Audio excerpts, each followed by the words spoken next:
These corridors were built, really, basically, for rich Romans to go to the best seats, you know, the nearest to the arena. That's why they were built in the first place. But since the Vesuvius explosion, they've been closed for 2,000 years, nearly.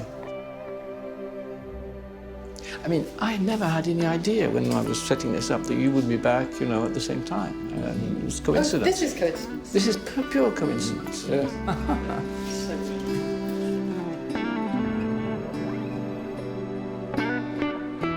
So this, I think, is really good.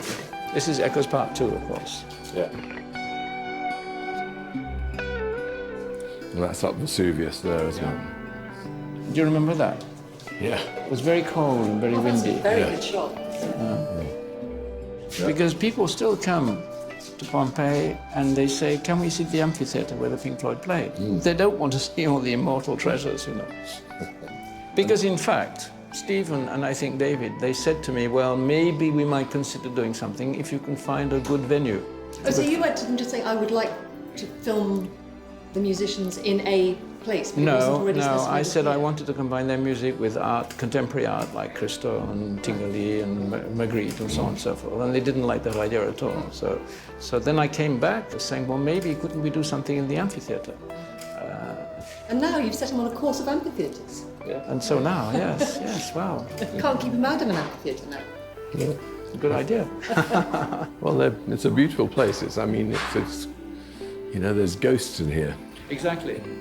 Yeah. So the children, I read something saying that some little children kind of did come and they were allowed to sort of quietly watch. Have any of those children ever sort of... Well, isn't one of them the mayor or one of those?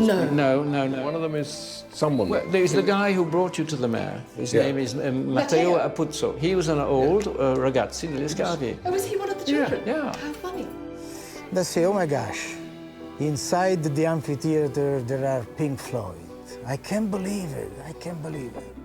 1971, I was 14 or 15. As young boys, we go inside the ruins without paying tickets. In that time, it was possible.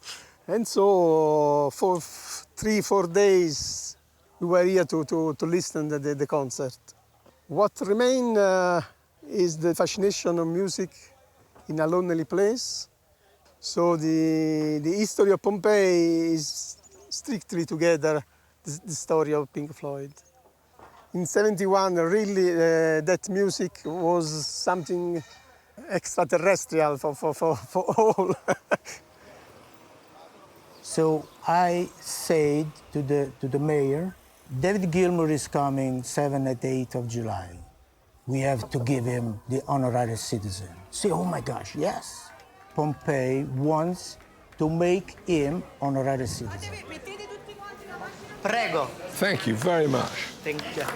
Grazie. Grazie Benvenuto. mille. Welcome. I'm honoured. Welcome. Welcome home, welcome home.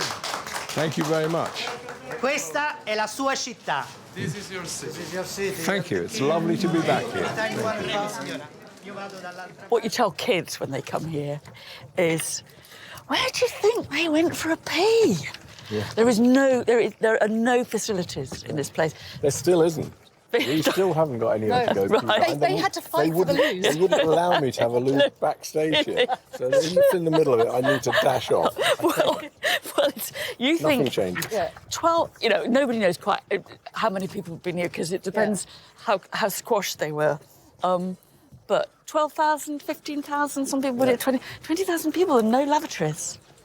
And what would the performances have been? I mean, they would have been from what to what? Well, I think it would have been quite crude. We don't imagine guitars or lyres, you know? Yeah. They think of it as being lions and tigers and hippopotamuses and... Yeah. Do you think it's just bare knuckle fighting? I think it's sheep. I always say, you know, probably wild beasts. Well, yeah, you went out in the hills and you got a few sheep, a few wild boar, and you had some guys